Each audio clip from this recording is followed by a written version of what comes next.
پاکستان کا مطلب کیا؟ لا الہ الا اللہ. پاکستان کا مطلب کیا؟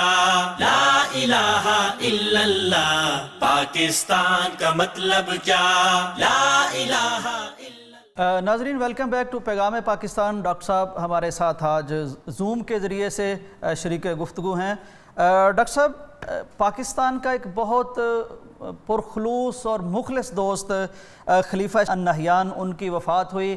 ان کی وفات پر دو چار چیزیں جو ہمیں دیکھنے میں آئیں. ایک تو یہ کہ بہت سے ممالک میں ان کے لیے غائبانہ نماز جنازہ پڑھے گئے. سعودی عرب میں حرم میں ان کے لیے جنازہ ہوا.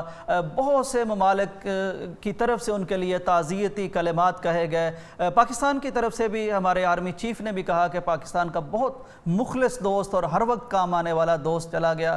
ایک تو ڈاکٹر صاحب یہ چیز نظر آئی. دوسرا، سوشل میڈیا پر یہ بھی لوگ مختلف آراء کا اظہار کرتے پائے گئے. کچھ نے کہا کہ دیکھو جی، زندگی تو یہ ہے کہ کمال کر دیا، صحرا کو گلزار کر دیا، قوم کو کہاں سے کہاں پہنچا دیا.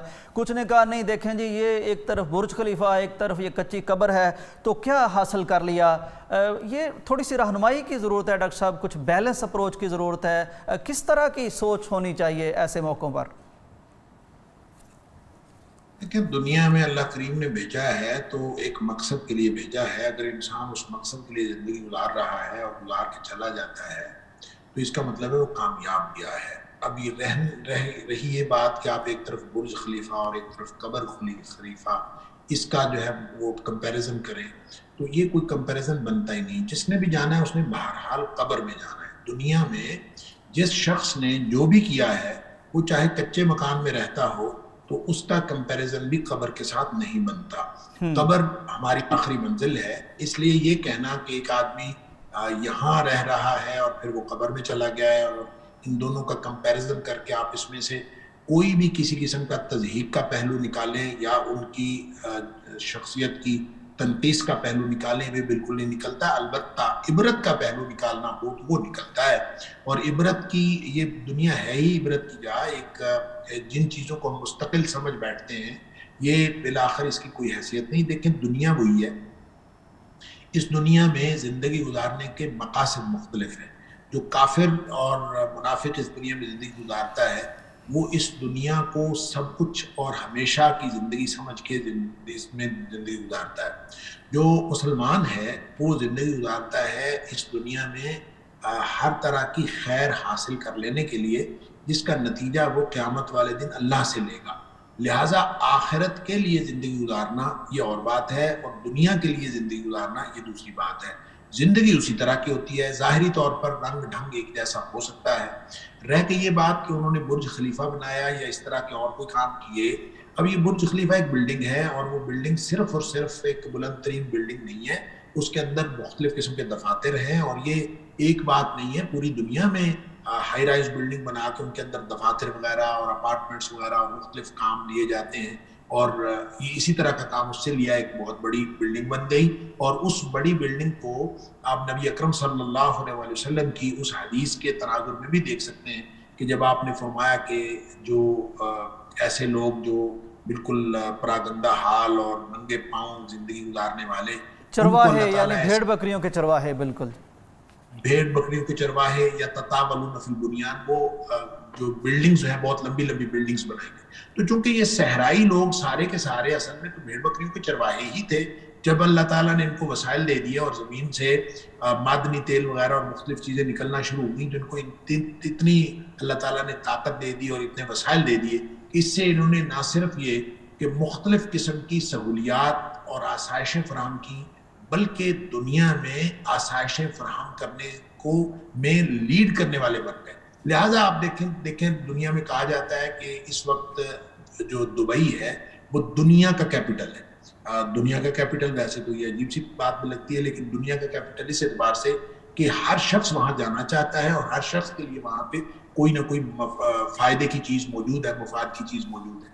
لہٰذا جو شخص دینداری کی بات کریں، ان کے لیے بہترین مساجد وہاں پہ موجود ہیں پوری امارات کے اندر. اور جو لوگ دنیا داری کی بات کریں، ان کے لیے اس طرح کے سارے وسائل وہاں پہ موجود ہیں. تو جو شخص وہاں پہ جو کر رہا ہے وہ خلیفہ ہے، وہ حکمران ہے، اس کی نیت اس کے ساتھ. اگر اس نے بلڈنگ صرف اور صرف اپنے آپ کو شو آف کرنے کے لیے بنائی تھی، اس کا معاملہ اللہ کے ہاں ہے. اگر اس نے کسی مقصد کے لیے بنائی تھی اور وہ مقصد بہرحال وہ بلڈنگ فضول بلڈنگ نہیں ہے. اور اس کے علاوہ جو آپ نے کہا مختلف ممالک کے ساتھ، اس کا اسلامی ممالک کے ساتھ جو امارات کا ہمیشہ متحدہ عرب امارات کا کنٹریبیوشن رہا ہے وہ ہمیشہ مثالی رہا ہے. یہی وجہ ہے کہ مختلف ممالک جو ہیں وہ اس کی اس وفات کے اوپر اپنے افسوس کا اظہار بھی کر رہے ہیں، اپنی وابستگی کا اظہار بھی کر رہے ہیں، اس لیے کہ بہرحال یہ چند ممالک جو دنیا میں ملت کا تصور پیش کرنے کے لیے کوشش کرتے رہتے ہیں اور ملی درد رکھتے ہیں، ان میں سے ایک ملک جو ہے متحدہ عرب امارات ہمیشہ رہا ہے. اور یہ ملکوں کے اندر، اسلامی ملکوں کے اندر اپنی کنٹریبیوشن کرتا رہا ہے. تو صرف اس کی خلیفہ برج خلیفہ کو نہیں دیکھنا چاہیے، بلکہ ان ساری خدمات کو حیات خلیفہ کو دیکھنا چاہیے، پوری حیات خلیفہ کو دیکھنا چاہیے. ڈاکٹر صاحب وقت تھوڑا سا ڈاکٹر صاحب وقت کم ہے، میں چاہوں گا آپ سے تھوڑی سی اور رہنمائی لے لیں. بہت خوبصورت مجھے یہ بات اگر مکمل کر لینے دیں، میں صرف اس کے ساتھ نبی اکرم صلی اللہ علیہ وسلم کی سکھائی ہوئی ایک دعا شامل کرنا چاہتا ہوں کہ نبی پاک صلی اللہ علیہ وسلم نے صبح و شام پڑھنے کی ایک دعا سکھائی اور بڑی جامع دعا ہے. اللہم اصلح لی دینی الذی هو عصمت عمری واصلح لی دنیای التی فیہا معاشی واصلح لی آخرتی التی فیہا معادی واجعل الحیات زیادۃ لی فی کل خیر واجعل الموت راحۃ لی من کل شر. اس کا ترجمہ یہ ہے کہ اللہ تو میرا دین اچھا کر دے جو میرے اصل معاملے کا تحفظ ہے، اللہ میری دنیا بھی اچھی کر دے جس میں مجھے رہنا ہے، اور اللہ میری آخرت بھی اچھی کر دے جس میں مجھے لوٹ کر جانا ہے، اور اللہ میری زندگی ایسی بنا دے جو ہر لمحہ خیر کا باعث ہو. اللہم اجعل الحیات زیادۃ لی فی کل خیر، ہر طرح کے جو بھی معاملہ ہو وہ خیر کا معاملہ ہو. واجعل الموت راحۃ لی من کل شر، اللہ میری موت ایسی بنا جو ہر طرح کے شر سے میرے لیے راحت کا سامان ہو. لہٰذا جانا تو ہم سب نے قبر میں ہے، وہ قبر مٹی کی ہو، وہ قبر کوئی جانور کھا جائے، جانور کا پیٹ ہماری قبر ہو، یا ہم سمندر میں چلے جائیں کہیں غرق ہو کے، یا اللہ کو معلوم ہے ہماری موت کیسی ہے. تو قبر جو جیسی بھی ہو، وہ مٹی کی ہو یا کسی کے جانور کا پیٹ ہماری قبر ہو یا کسی سمندر کی تہ ہماری قبر ہو، اس قبر کے اندر جو راحت ہے وہ آپ کے ان اعمال کی وجہ سے جو دنیا میں کیے ہیں. لہٰذا یہ دعا اللہ سے ہمیشہ کرتے رہنا چاہیے. اور جو لوگ اس طرح کی دعا کرتے رہے ہیں اور ان دعاؤں کو اپنی زندگی کا مقصد سمجھ کے اور نبی اکرم صلی اللہ علیہ وسلم کی طرف سے رہنمائی سمجھ کے اس طرح کی زندگی گزارتے ہیں، قبر کچی ہو یا پکی اس سے کوئی فرق نہیں پڑتا. بے شک ڈاکٹر صاحب بہت شکریہ آپ کے قیمتی وقت کا، اور خصوصاً دوران سفر اور اپنے مشاغل میں سے آپ نے وقت دیا، آپ کا بہت شکریہ.